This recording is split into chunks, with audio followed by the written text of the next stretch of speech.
15, 20, 30ರ LCM ಎಷ್ಟು ಅಂತ ಕೇಳ್ಯಾರ 60.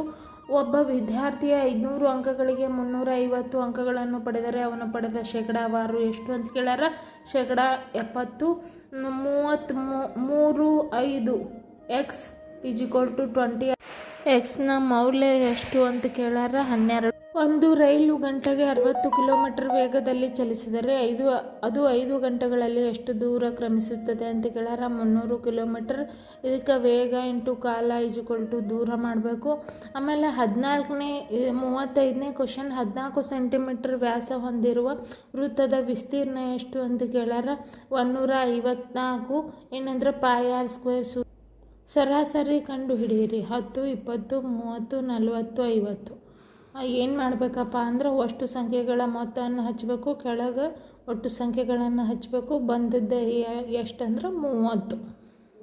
37ನೇ ಕ್ವಶನ್ನ 37ನೇ ಪ್ರಶ್ನೆ. 5,000 ರು ಅಸಲಿಗೆ ವಾರ್ಷಿಕ ಶೇಕಡಾ 10ರಷ್ಟು ಬಡ್ಡಿ ದರದಂತೆ 2 ವರ್ಷಗಳಿಗೆ ಆಗುವ ಸರಳ ಬಡ್ಡಿ ಎಷ್ಟು ಅಂತ ಕೇಳ್ಯಾರ PTR/100. ಸೂತ್ರವನ್ನು ಹಚ್ಕೋಬೇಕು. ಮಾಡಿದರೆ ಲೆಕ್ಕ ಏನು ಬರ್ತದೆ 1000 ರೂಪಾಯಿ ಬರ್ತದೆ. ಒಂದು ಆಯತದ ಉದ್ದ 12 ಸೆಂಟಿಮೀಟರ್ ಮತ್ತು ಅಗಲ 8 ಸೆಂಟಿಮೀಟರ್ ಇದ್ದರೆ ಅದರ ಸುತ್ತಳತೆ ಎಷ್ಟು ಅಂತ ಕೇಳ್ಯಾರ.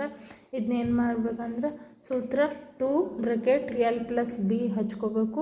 ಹೌದಾ. ಬಂದಿದ್ದ ಆನ್ಸರ್ ಏನಂದ್ರೆ 40. ವ್ಯಕ್ತಿ ಒಂದು ವಸ್ತುವನ್ನು 400 ರುಗೆ ಕೊಂಡು 500 ರುಗೆ ಮಾರಿದರೆ ಅವನಿಗೆ ಆಗುವ ಲಾಭದ ಶೇಕಡಾವಾರು ಎಷ್ಟು ಅಂತ ಕೇಳ್ಯಾರ. ಇದನ್ನೇನು ಮಾಡಬೇಕಪ್ಪ ಅಂದ್ರೆ 100 ರೂಪಾಯಿ ಆಮೇಲೆ /400 × 100 ಮಾಡಿದರೆ ಎಷ್ಟು ಬರ್ತದೆ ಲಾಭ ಅಂದರೆ 25%.